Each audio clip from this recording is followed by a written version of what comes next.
count 4 and 5, the first accused is charged for having invited the co-accused or the co-accused to a meeting at his place. But the co-accused are not listed as witnesses. So we want to know why they are playing this game, Your Honor. They are playing a dirty game, and we don't want that. Daniel Mugunzoroge, Simon Mugema, John Kuria Kariku, Peterson Wanzao Birangu, Samuel Kangete Ngigi,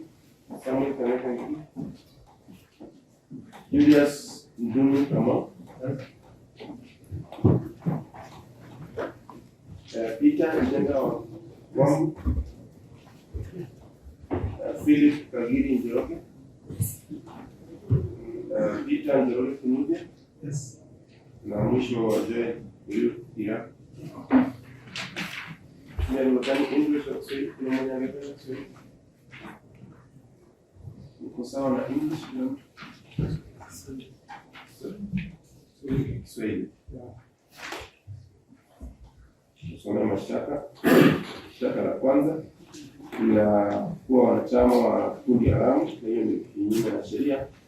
John Maina Njenga Kamunya, Daudi Mwangi Chege, Daniel Mugwe Nzoroge, Simon Mugei Mati, John Kuria Kariuki, Peterson Wanzao Birangu, Samuel Kangete Ngigi, Julius Ndunu Kamau, Peter Njenga Wambui, Philip Kagiri Njoroge, Peter Njoroge Kinudia, Joel Muriu Iragu, tarehe tofauti kati ya tarehe 11 mwezi wa 5 mwaka huu hadi tarehe 18 mwezi wa 5 mwaka huu kwenye sub-county ya Nakuru North, county ya Nakuru, mkiwa na wengine ambao wako mbele ya koti, na kwa kuna sababu za kutosha nini mlitambulika kuwa wanachama wa kundi haramu ambalo linajulikana kama Mungiki.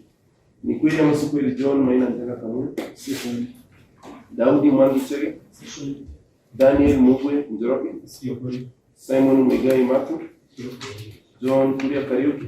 Si kweli. Peterson Wanzao? Si kweli. Samuel Kangete Ngigi? Si kweli. Julius Ndunu Kamau? Si kweli. Peter Njenga Wambui? Si kweli. Philip Kagiri Njoroge? Si kweli. Peter Njoroge Kinudia? Si kweli. Joel Muriu Iragu? Shtaka la pili la kushiriki kwenye shughuli za kundi haramu, na hiyo ni kinyume na sheria. Tarehe 12 mwezi wa 5 mwaka huu kwenye eneo la Wanyororo, sub-county ya Nakuru North, county ya Nakuru, mkiwa na wengine ambao wako mbele ya koti, mlipatikana mkiwa na rekodi ambazo zinaweza kumfurahisha mtu ambaye anajitayarisha kutekeleza uhalifu mkubwa ambao ni wa kuwa mwanachama wa kikundi haramu kinachoitwa Mungiki. John Maina Njenga Kamunya, ni kweli ama si kweli? Si kweli. Daudi Mwangi Chege? Si kweli. Daniel Mugwe Njoroge? Si kweli. Simon Mugei Matu? Si kweli. John Kuria Kariuki? Si kweli. Peterson Wanzao Birangu? Si kweli. Samuel Kangete Ngigi? Si kweli. Julius Ndunu Kamau? Si kweli. Peter Njenga Wambui? Si kweli.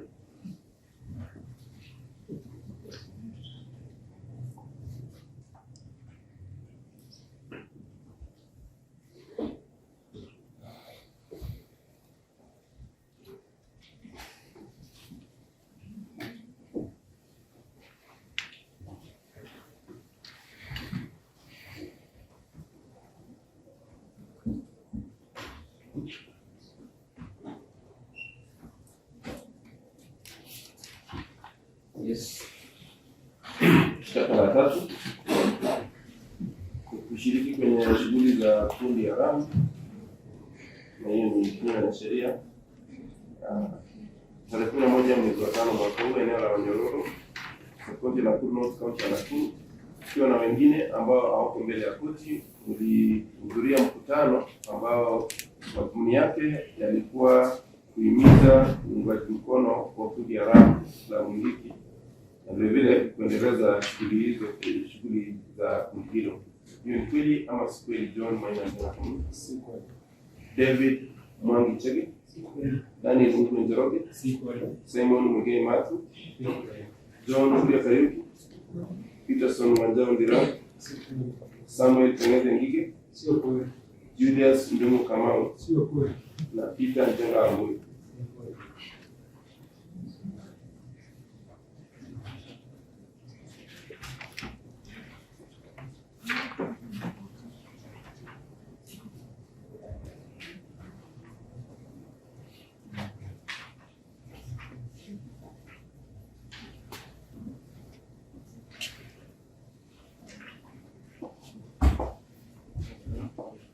Shtaka la 4, kushiriki kwenye shughuli za kundi haramu na hiyo kinyume na sheria. John Maina Njenga Kamunya tarehe 11 mwezi wa 5 mwaka huu kwenye eneo la Wanyororo, sub-county ya Nakuru North, county ya Nakuru, ukiwa na wengine ambao hawako mbele ya koti, ulihutubia mkutano ambao madhumuni yake yalikuwa kuhimiza uungwaji mkono wa kundi haramu la Mungiki na vile kuendeleza shughuli za kundi hilo la Mungiki. Hiyo ni kweli ama si kweli? John Maina Njenga. Shtaka la 5, kushiriki kwenye shughuli za kundi haramu yenye kinyume na sheria.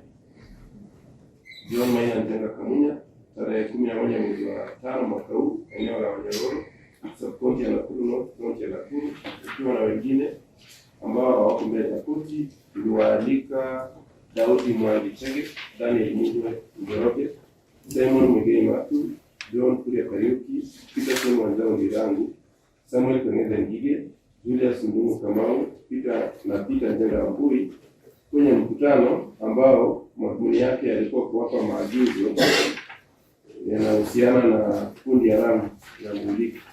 Hiyo ni kweli ama si kweli?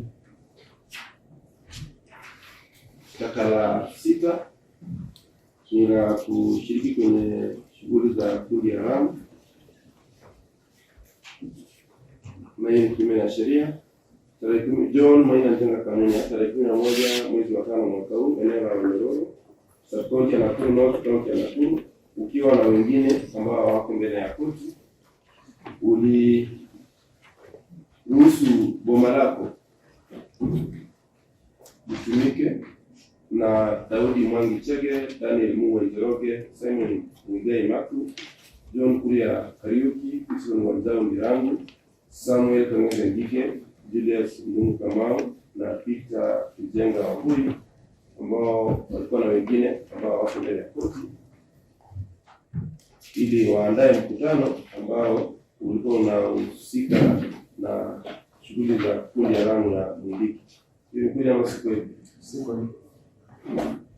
Shtaka la 8 ni la kushiriki kwenye shughuli za kundi haramu kinyume na sheria. John Maina Njenga Kamunya tarehe 11 mwezi wa 5 mwaka huu kwenye eneo la Wanyororo, sub-county ya Nakuru North, county ya Nakuru, ukiwa na wengine ambao wako mbele ya koti, uliruhusu boma lako litumike na Daudi Mwangi Chege, Daniel Mungwe Njoroge, Simon Mugei Matu, John Kuria Kariuki, Peterson Wanjao Ndirang, Samuel Tengeze Ngige, Julius Ndungu Kamau na Peter Njenga Ambui akiwa na wengine ambao wako mbele ya koti, kuandaa mkutano ambao madhumuni yake yalikuwa yanahusikana na kundi haramu ama shughuli yanahusika na shughuli za kundi haramu la Mungiki.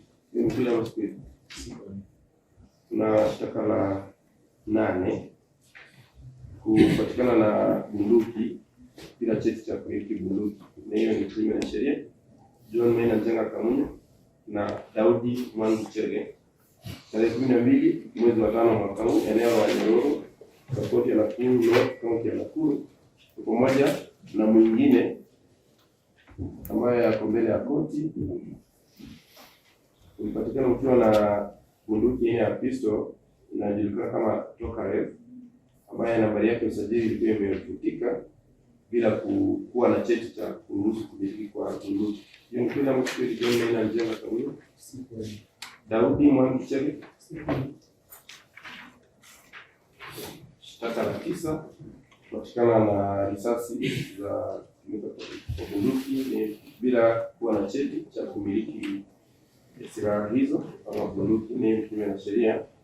John Maina Njenga Kamunya na Daudi Mwangi Chege tarehe 12 mwezi wa 5 mwaka huu, eneo la Wanyororo, sub-county ya Nakuru North, county ya Nakuru, kwa pamoja na mwingine ambaye ako mbele ya koti, kupatikana ukiwa na risasi 3 za milimita 9 ambazo ni blank ammunition na mko na cheti cha kumiliki silaha hizo. Hiyo ni kweli ama si kweli? John Maina Njenga Kamunya? Si kweli. Daudi Mwangi Chege? Si kweli. Shtaka la 10 kipatikana na bunduki bandia na hiyo ni kinyume na sheria. John Maina Njenga Kamunya, Daudi Mwangi Chege tarehe 12 mwezi wa 5 mwaka huu, eneo la Wanyororo, sub-county ya Nakuru North, county ya Nakuru, kwa pamoja na mwingine ambaye mbele ya koti, ulipatikana na bunduki bandia ambayo ni toy pistol ambayo mkiwa na nia ya kutekeleza uhalifu. Hiyo ni kweli ama si kweli? John Maina Njenga Kamunya? Daudi Mwangi Chege? Shtaka la 11 kupatikana na mali ya serikali na hiyo ni kinyume na sheria. John Kuria Kariku tarehe 12 mwezi wa 5 mwaka huu kwenye eneo la Kiingo, sub-county ya Njoro, county ya Nakuru, ulipatikana na mali ya serikali ambayo ilikuwa ni mfuko backpack wa kijeshi, mkanda ama strap, ambayo ni mali ya National Police Service, na kulikuwa sababu za kutosha kushuku kwamba ulikuwa umepata bidhaa hiyo kwa njia ambayo si halali ama kama ilikuwa imeibiwa. Hiyo ni kweli ama si kweli? John Kuria Kariku? John Kuria Kariku? Umesemaje? Kariku. Si Kariku. Kariku. Umesemaje? Kweli ama si kweli? Sio kweli. Shtaka la 12 kupatikana na madawa ya kulevya na hiyo ni kinyume na sheria. John Maina Njenga Kamunya, Daudi Mwangi Chege tarehe 12 mwezi wa 5 mwaka huu, eneo la Wanyororo, sokoni ya Nakuru North, county ya Nakuru, kwa pamoja na mwingine ambaye mbele ya koti, kupatikana na misoka 66 ya bangi ya thamani ya kadri shilingi 4,800 kinyume na sheria. Hiyo ni kweli ama si kweli? John Maina Njenga Kamunya? Daudi Mwangi Chege?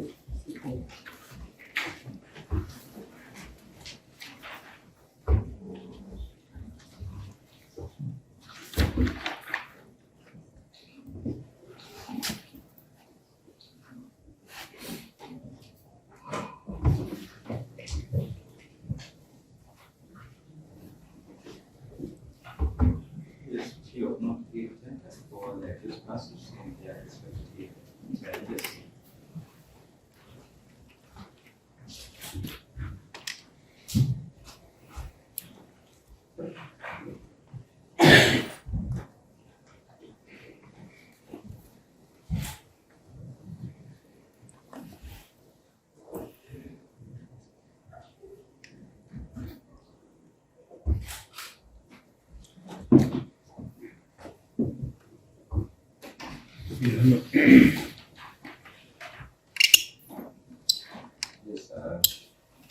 We pray that the bond terms remain the same. The accused persons are admitted to bond terms as earlier granted. As earlier directed, all the documents directed to be served will be sent as directed. Yes. This matter shall be on 18th of July. No. We have come here to take a convenient hearing. You can't just say a bit. that is as I listed. You have we are free from the month of November. We are here in November. That's why we are here. Because we want to take 3 days consecutively when we come and hear the matter. Then there are two issues I'm raising. This is in regard to count number 4, no, count number 5. Now if you look at count 1 at page 2, When you look at count number 1 at page 2, the state has stated the intended witness. There are 7 witnesses who are all police officers. But now let us go to count number 5. Count number 5 and number 6. And I want you to take note of that. It starts from count number 4. Count 4, count 5. Yes. Count 4 and 5. The first accused is charged for having invited the co-accused or the co-accused to a meeting at his place. But the co-accused are not listed as witnesses. So we want to know why they are playing this game, Your Honor. They are playing a dirty game, and we don't want that. We want this a fair trial to be done according to the Constitution. This playing is the game of minds. In count 1 and 2, they are co-accused. In count 5 and 6, they are witnesses against the first accused. But they are not stated. Because who is going to prove that charge? If you look at the particulars, we will try to... After you don't believe those are issues for trial.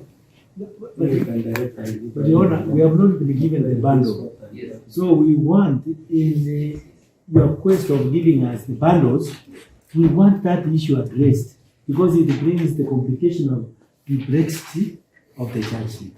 Because now here, these other co-accused are witnesses against one of the co-accused. He knows the implications when I raise that issue. He knows where we are heading to. Then secondly, Your Honor, count 9, 10, and 11. The first accused is accused. He has never smoked in his life. He has never even taken cigarettes. He's been accused of having in Sokoto, 96. One thing we want to request the court, we want our independent forensic analyst. If those experts in count 9, count 10, and 11 can be available, we want to send them to South Africa. We want to dust those government trophies and the uniform and the bands. We want to lift the fingerprints to demonstrate that those things were planted there by the police. So we want an order so that we are able to take those things for an independent analyst outside this country. We want to bring these police officers into account. And we want to ensure that anybody who planted items in the first accused's house must face the full force of the law so that we remove this dishonest behavior from public officers who use our taxpayers' money and then they come and plant things. Yes, Your Honor, we want honest officers. So give us an order. We will take this to forensic science in South Africa or Germany to analyze and lift the fingerprints of those police officers who took those things to that house. Yes, I know with the current technology, artificial intelligence, we will lift the truth and we will bring those police officers into account. So, Your Honor, we have 5 counts, which we are not going to agree to start the trial before we put our house in order. That's why we are requesting for a hearing in the month of November. So that by that time, the experts would have been taken to South Africa or to Germany, and they will come back with a proper report showing how many police officers handled those items.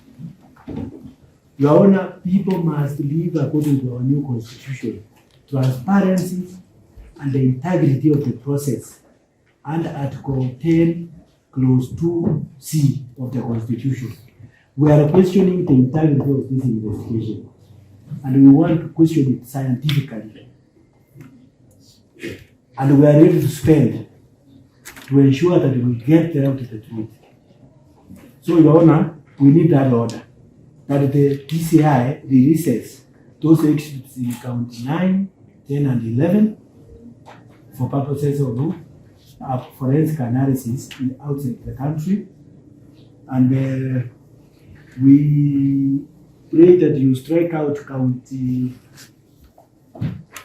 5 and 6 because it is purporting to say that the witnesses against the first accused who are accomplices are the co-accused. Your Honor, that is an insult to our rule of law. The both of us must know that we think, and we don't just look at documents. We unpack and interrogate the documents. And you, a casual look at this, you can see they are playing games. They want these co-accused to start fighting against each other, yet it is a lie. Yes. That's all, Your Honor, unless my colleagues have anything to add.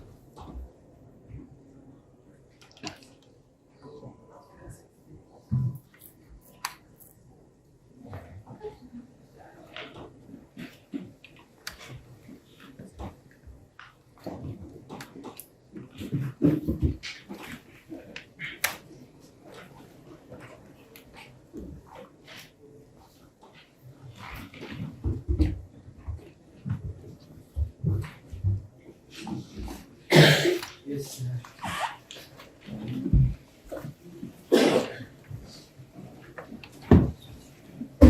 We don't know to respond to the issues. Yes. One of the items council is making an application to be released to them to examine them have not been produced as it's before this court. So in the circumstances, I pray that the court has no jurisdiction to order that the evidence which the prosecution intend to use the evidence to be released to the defense in order before the hearing starts. That will affect the integrity of the experts and the chain of custody.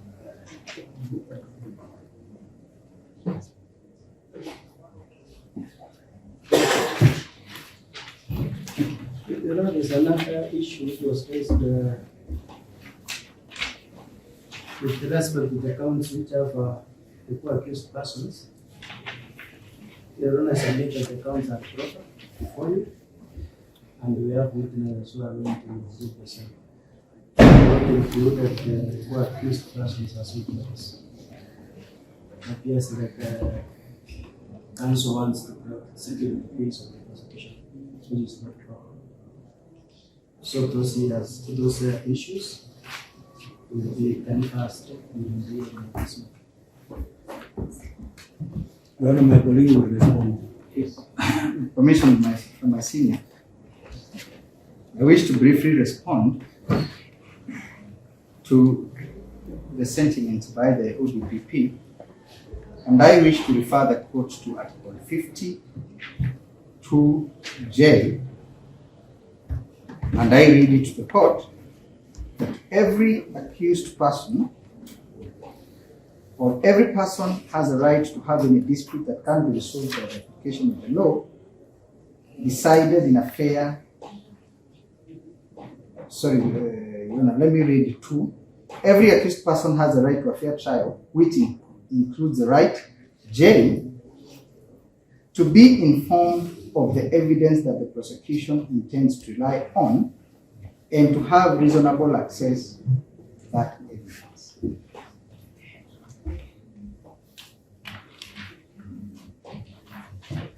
K provides that the accused person is allowed to adduce and challenge the evidence that the prosecution wishes to rely on. In a brief rejoinder, I ask the court to interrogate the word access to that evidence. There is no limitation that has been placed by this constitution in terms of when that access is to be availed to an accused person, whether once that exhibit has been produced or otherwise.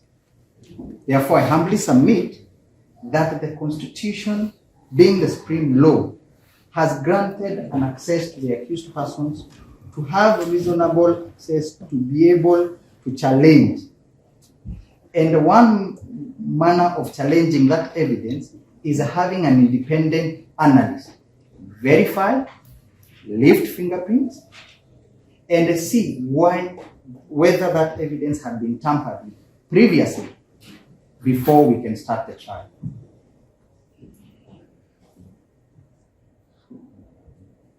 K gives the opportunity to the accused persons after they have been granted that access to adduce it in court. And any cross-examination cannot be undertaken, even for the first witness, if the evidence has not been availed to the accused persons, allowed them to have or undertake a forensic investigation. It will be material that we shall be relying on a report after a witness has been put on the stand.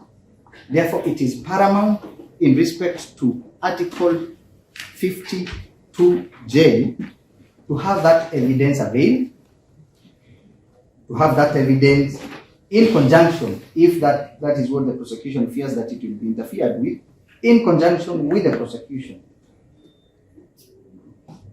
to have that evidence tested. Therefore, that matter will be settled before we can take a hearing date for this case. I think my senior wants to.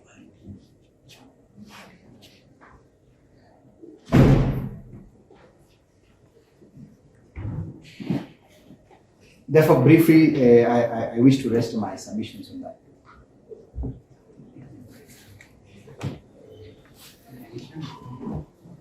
He has put it very succinctly. I wanted to add that actually we want a DNA analysis of all those items.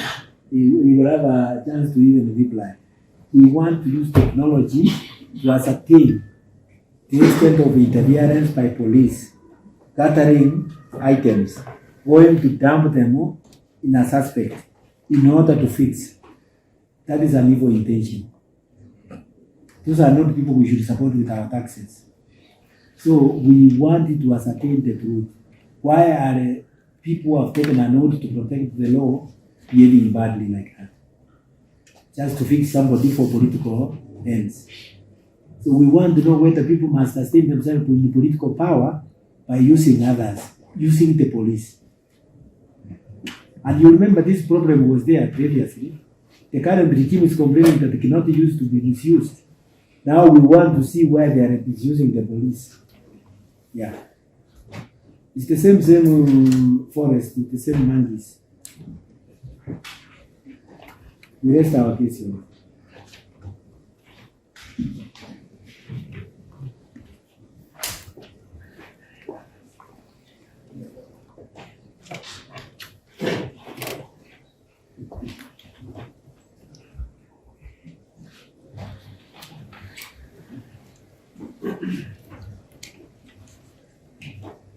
So, Your Honor, we beseech this court not to be in a hurry.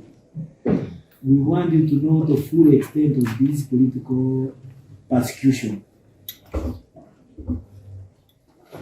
And you can only know it if we use technology.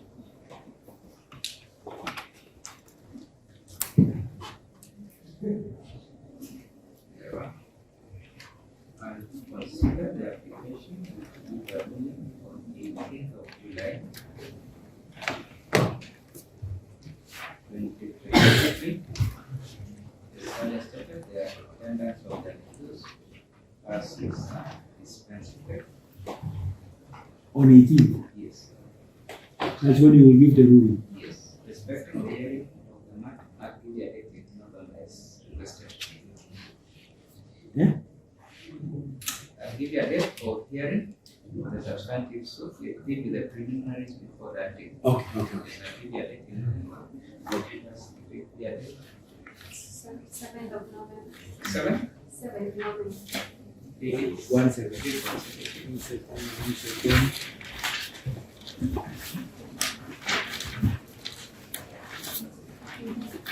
have 13th of November, 2016.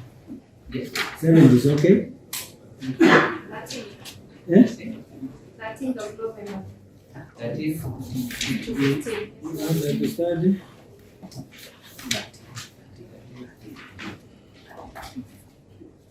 14 is not convenient, but 13 is okay.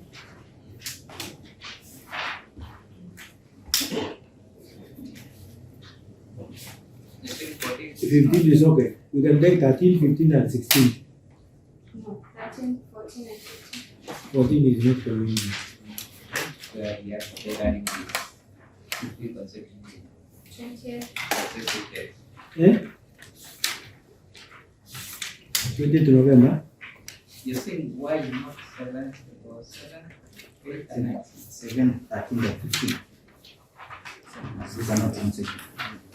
Yes, I need yes. to get that. You can take 7, 8, and 9. We have some others already. Let me see. You can take 7, 8, and 9. 7.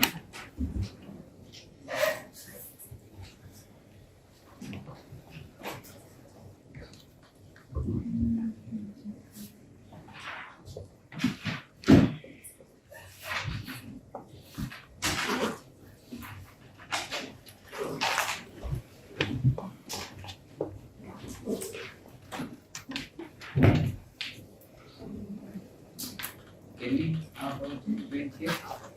20 is okay. 20th, 21st, 22nd. Hiyo iko sawa. 20th, 21st, and 22nd.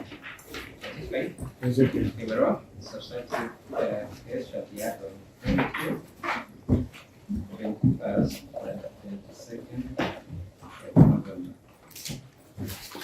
No, my question is how many weaknesses do you take for?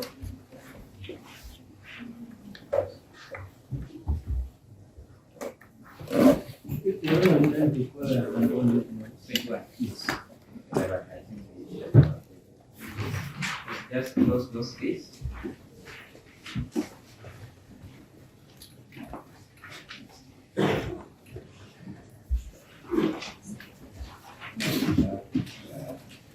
We start at 10. Yes. We start at 10 so that we allow you to mention your matters. No, you're saying that. Okay, so we start at 9. Yes, we start at-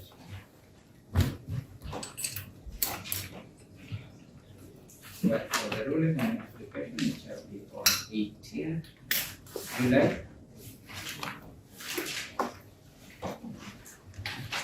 You want it physically, You can even do it. Virtually? You can do it virtually. virtually? Yes.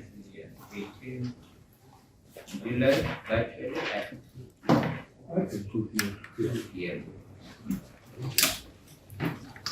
That is okay. Very well. Ofisini kwa siku tarehe 21 na 22 ya mwezi wa 11. Mahakama imetoa uamuzi kwa ombi ambalo mawakili waliwasilisha tarehe 18 mwezi wa 7 mwaka huu saa 8 mchana, ambapo uwezo wenu unahitajika. Si lazima mkuwe uwezo tarehe 18, lakini siku ya kusikizwa tarehe 20 itahitajika. Yeah, you are on behalf of the bar. We need to thank you most sincerely because you have been very patient and you have handled this meeting quickly since morning. Thank We you are very much. grateful. Thank you very much. Yes. Okay, have a good day.